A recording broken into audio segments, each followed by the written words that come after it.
So, Shan, by the way, I received your text yesterday about you had like this interesting conversation with an investor. So, what was it about exactly? All right, so this is the second conversation we had with one investor. Again, for context, this is we aren't actively raising money around now. We will we plan on raising in 2 months, May, June, July end. And by then we aim to reach 100K in revenue, like collected revenue, and that's when we plan on raising. It just puts us in a better place. Right. But I'm having a few early conversations. This was the second round of one of those early conversations. And yeah, I think they really like Chosenly. One of the biggest concerns they picked up was, hey, me and Udayan and Sarjeet and Harsh, all of us are also part of the leadership team at Spear Growth, and that's the same team of co-founders at Chosenly. And when an investor is giving you money, they expect you to go all in that. Like if you're in college, drop out. If you are in you're at a job, leave. By when will you leave? And that's how the conversations go. But in our case, I basically was very clear that hey, we're not leaving. We don't have any plans of leaving Spear Growth for now, at least for the next year. And they seem to agree with me. That was a really cool conversation we had. Yeah. Okay, okay. So, yeah, can you just elaborate on the part that why are you not very keen on leaving Spear Growth? And yeah, what was their reaction exactly to this? Oh, their reaction was really fun, and it wasn't something expected. They said, again, there's a bit of conversation that happened, but they said basically that, hey, you are the sole founder at Spear Growth, you as an Ishan, and then at Chosenly, you are one of the four co-founders. So aren't you more incentivized to grow Spear Growth than Chosenly? Which is something that never crossed my mind before he said it, which was really interesting. So I think they had deep concerns about that. Even in the first round, I think after the first round, I got of messages from their team, which I also shared with you. They're saying that, hey, like, how could you work across the two? But that was their reaction. Like, hey, like they were just like, hey, that isn't how things happen. Yeah, right. But is there any specific reason why, you want to run both the agencies simultaneously, or is it something like, running one of the agencies helps the other? Anything of that sort? Oh, so Chosenly is not an agency, and you know it, right? But Yeah. so Spear Growth. So I think both of them have their own benefits. In the investor conversation, we focused more on the Chosenly bit, right? Mhm. Of course, because we were there to discuss Chosenly, but there's also even Spear Growth has a lot of benefits of just having Chosenly there.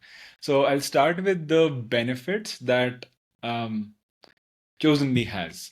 Yeah. So I think one that I've also been posting about, talking about, is we are not losing to competitors Yeah. very often, and that's because of the kind of like the insights that we have, the how close we're able to work with our customers, how we're able to take on some white glove services part of it, we're able to offer consultation. All of that is stuff that you need when Chosenly or any industry is this new. Like they don't know how to do things, and it's very much like selling an ABM software. If you're selling an enterprise ABM software, you cannot just sell the software, you also have to sell the consulting, or you need the consulting at least to sell the software. And being in services company, we know how to do that really well. So that gives us both the insights to build a better product, and also the we're able to relate to our customers better because we are our customers. We're able to build agency programs. So the market is so big that we don't want just peer growth to do all the projects. We're constantly opening this up to other agencies. We're saying that, hey, we can tell you, we'll give you all of our SOPs, how we do work, all of that to other agencies to let them also take care of their clients, and then just want this to be spread. So even we have these SOPs and stuff which no other SaaS company right now could have, just because we're an agency. So we'll have a better partnership program, we have better insights, we've been running, or we've been selling to the exact same audience for 4 years now.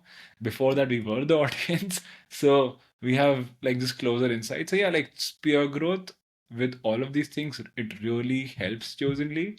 Also, of course, like with Spear Growth, we have already built the network distribution. We have a few clients.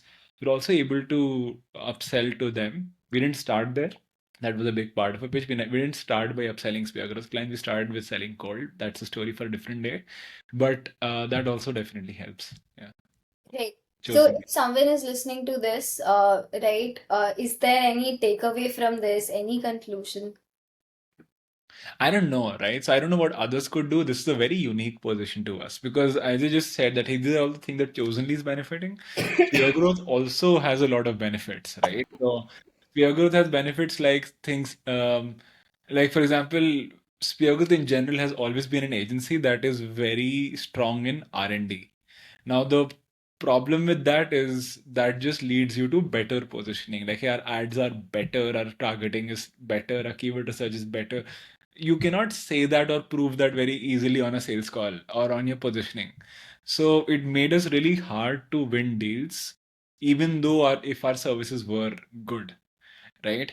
So you using that method, but with us launching Chosenly, I think that for some reason, even though I'm talking a lot about Chosenly, the things that Speargrow did and how we actually think, how deeply we think about problems is coming to forefront, and we are actually seeing higher deal flow at Speargrowth, which is wild to me. We've also launched this as a service. When Chosenly takes a service program, it can, if it's brought in by an agency partner, they're taking it. But even Speargrowth brings our clients to that, we are charging somewhere close to $4,000 a month for a 3 month thing. So that is definitely good revenue for Speargrowth. It's also very easy to sell this service as of now.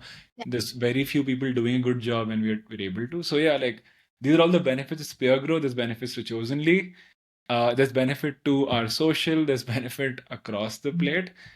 Um, and yeah, like we didn't have to raise funding to sustain the initial founders or the team to build this product. Right? It started as an internal product for Spear, which keeps does a lot of these internal tooling. So this was one of those that spun into a product. So that also was good. But yeah, there's no like real takeaway. I cannot recommend every agency owner to start a product. I cannot tell every product owner to start as a services company. I think this is a very unique place that we are in. I don't honestly know what others could take away from this, but yeah, like um, just an interesting story to share, I guess. Okay, okay, perfect. Yeah, that's all.